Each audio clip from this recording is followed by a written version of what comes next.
So Alex, what boats have you sailed before? I've sailed a laser, quite proficient as a child on my laser. An El Toro. I've sailed a 25-footer with you at the helm mostly as a kid. And how do you feel about moving up from those small boats to a boat that's 38 feet long? Yeah, I feel I'm excited to learn and do it, but I'm a little nervous about the weight of the boat, the size of the boat, making sure I don't mess anything up in the marina, do anything wrong. You know, I want to understand exactly what's going on. Well, let's do it. Okay. See that the pin is on a diagonal? Yes, and I thought it was this diagonal. Well, look at the way the pin is set. Right. Back and forth. Oh. Why was that so difficult? So that's there because ultraviolet light is really hard on hatches, and that's what makes them crazed over the years.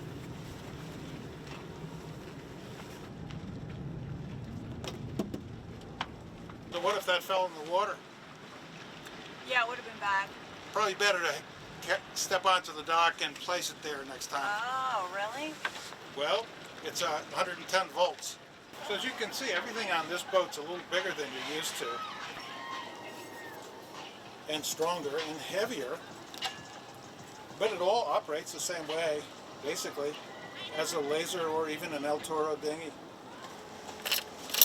And as you can see, all the lines on this boat are led back to the cockpit through these, they call them deck organizers, which allows one person back in the cockpit to control most of the strings on the boat. This is an auxiliary sailboat, meaning it has an auxiliary engine, in this case a 4-cylinder universal diesel, 32 horsepower, that we used to get, in and out of these confined slips. So let's learn the vagaries of the diesel engine and how to back this tub out of a slip that is only 2 feet wider than it is. It's a gear shift lever, right? Just like in a car. Forward is forward, so shift forward. Right, a good emphatic shift. Now back to neutral. Now shift into reverse. A good emphatic shift. Now back to neutral. Excellent. The other lever is the throttle, the gas pedal on the car. So one thing for sure when we're backing out, we want the rudder amidship, so we're going in a straight line. And to do that, we always need to move the wheel all the way in one direction. So go ahead and do that, and it stops. And now you move it back the same number of turns to where the mark was straight up and down. And that proves to us that our rudder is amidships, and we could just leave it like that. Okay. Good. So before we start the engine, let's check to make sure we're in neutral and the throttle's in the upright position. Yep. And then you know what to do, I think. Grovel down on this boat and turn on the ignition. You press the glow plug. Count to 10.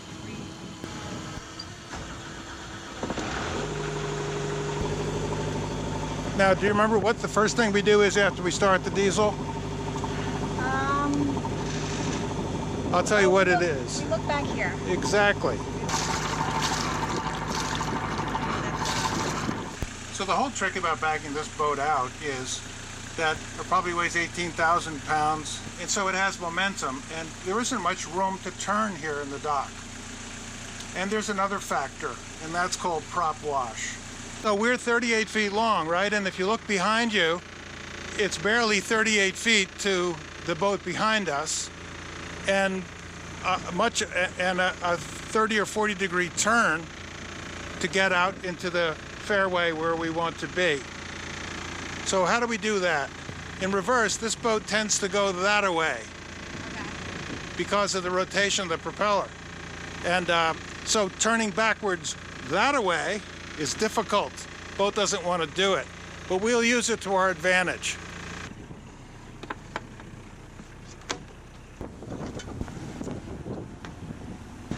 So we're free of the lines now, and you haven't done a thing, right? Nope. See, the wind is carrying us back. You can give just one little jolt of reverse. Shift. Yeah, we shift in reverse. Shift. And neutral. Neutral with a shift. Okay. That just got us going. Okay. See, we're going straight back. Okay, turn your wheel in reverse. Turn the wheel in reverse. Yeah, I know. Turn it. Turn the wheel. Now put it in reverse. Quickly.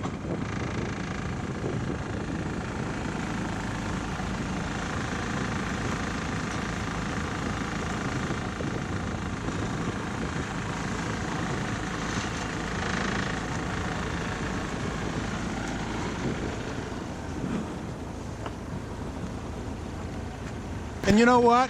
I usually go into neutral about now on the gear shift because we don't need any more juice. All right, we're in neutral.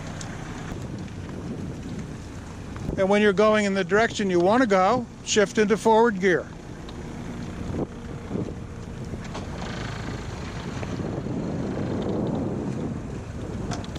How's it feel?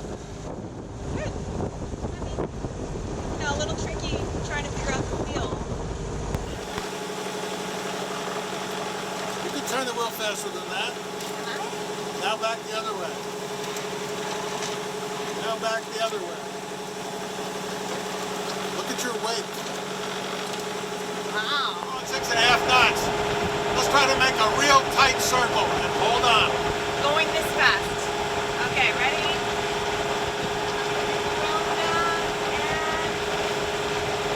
Just remember to hold on to the wheel.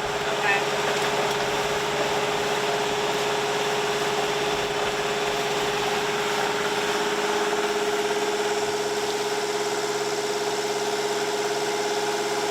And how very convenient on this pretty day for Alexandra to be cut off by two lads on a sailing dinghy who caused her to go first to idle power and then to make an evasive 90-degree turn across the main channel of Marina del Rey. They were exerting the right of a sailing vessel over a powered vessel, when, of course, with a flick of the wrist, they could have borne off under our stern. Even so, an excellent opportunity to practice an emergency full stop. Okay.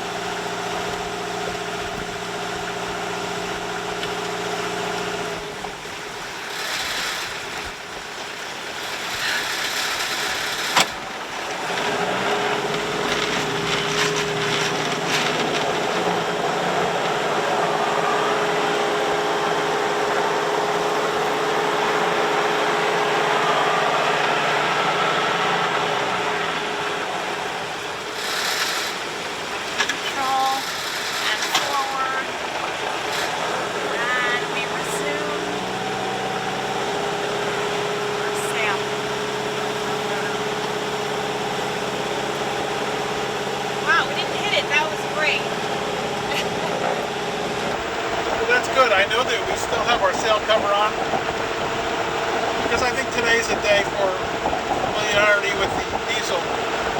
But when we get out into the ocean here in Santa Monica Bay, the Ericson 38 sails very well under jib alone, genoa jib alone, and we'll try that, okay? All right, sounds good.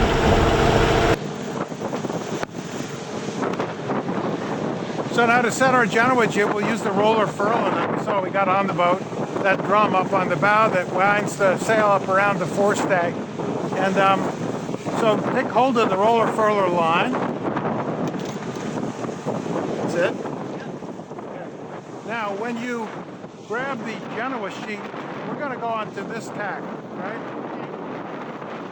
So to pull it out, you'll need to pull out a genoa sheet.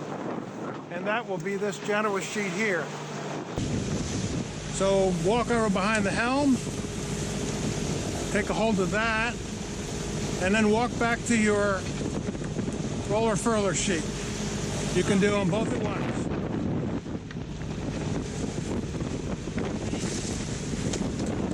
And now hold on to that, and as you pull this, the sail will start to unfurl. And you can control the two of them.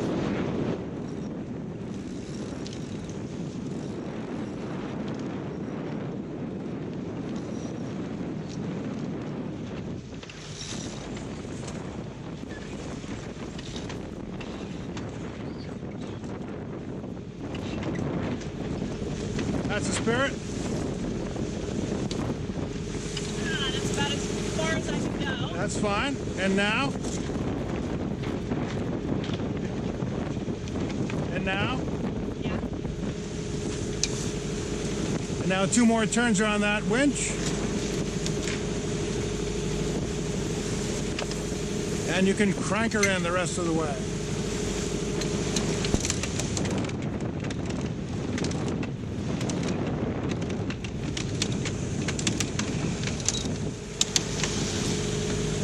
Hold on 1 second.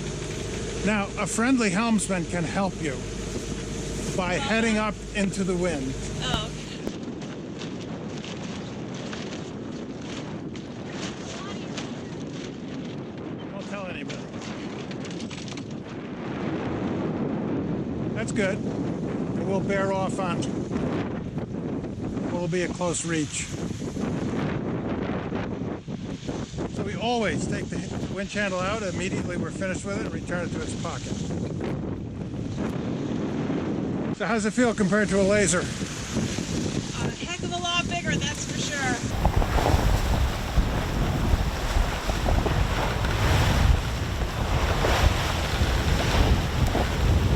Why don't you feel your way up into the wind to see when it locks, which is what I know you usually do. Right.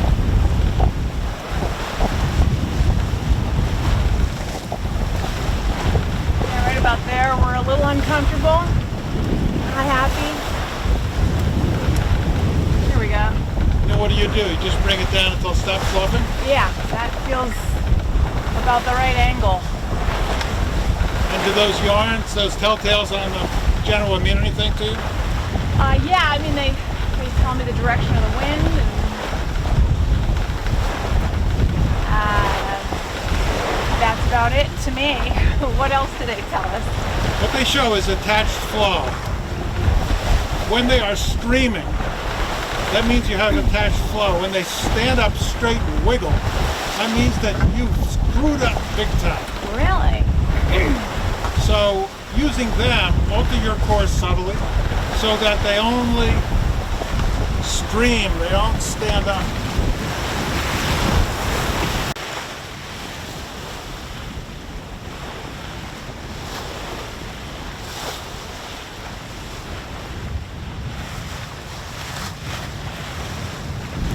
So streaming is basically all 3 of them are just evenly going across at the same level, and standing up sort of means they're jumping and going straight up. Is that correct? Yep. So what would you say that the wind speed is today, judging by the way the water looks?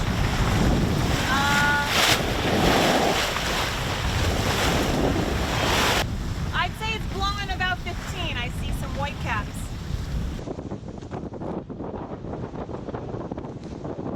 What are you about?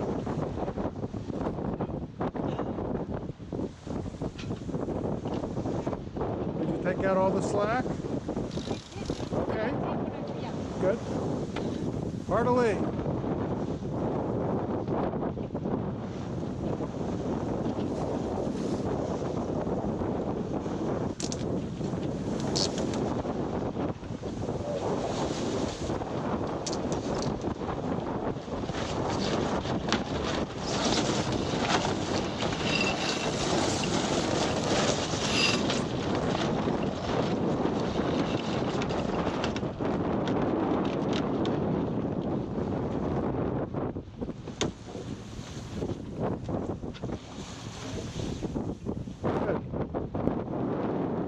Ready about?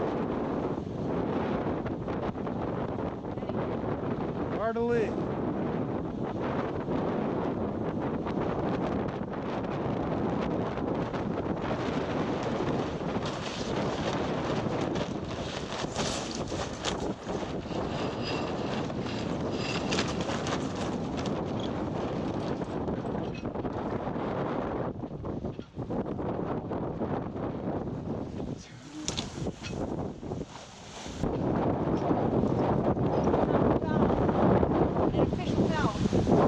Gosh, I wish we had a crew who could clear it. I think I can do it. Shall I? Did you have to be asked?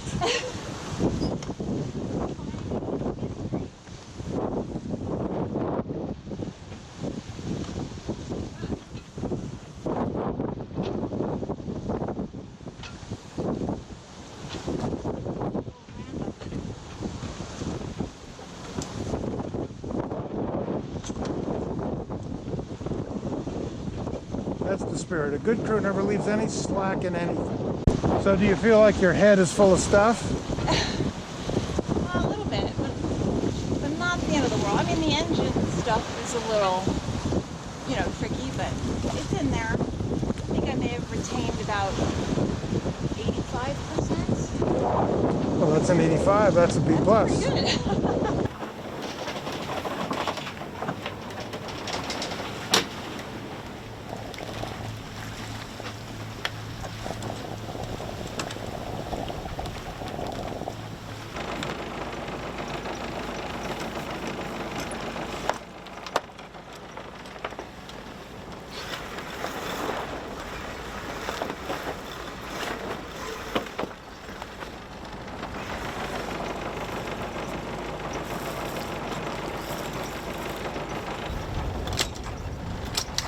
Looks a little foul, Dad. Like I said, there's a better way to do it. Okay.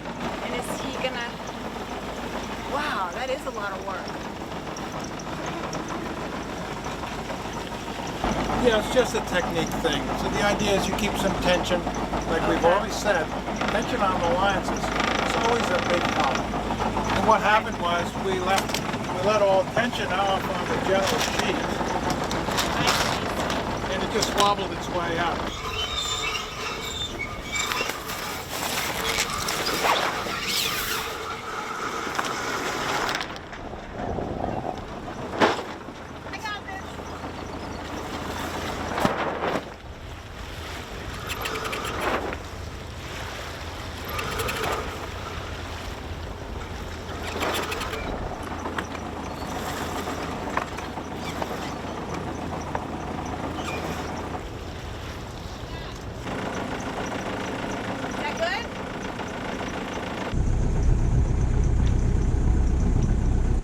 So when we approach the mooring, we're going to make a swooping turn so that we wind up going straight in and don't hit the sides. And I'll help you with that. We're gonna swoop. Begin your turn now, nice gentle turn. And since we're in neutral, we're just coasting. Okay. And our goal, as we said, is to not lose steerage way. Go slow, but never lose steerage way, because then we can't steer. And time it so that we go in without hitting the sides.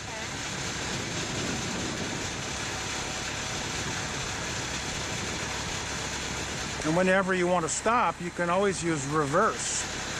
Okay. Spin the wheel that way, spin the wheel hard. It's spinning.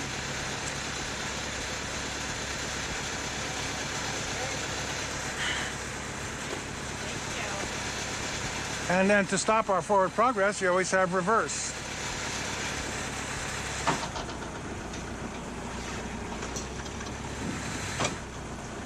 That's where we want to end up.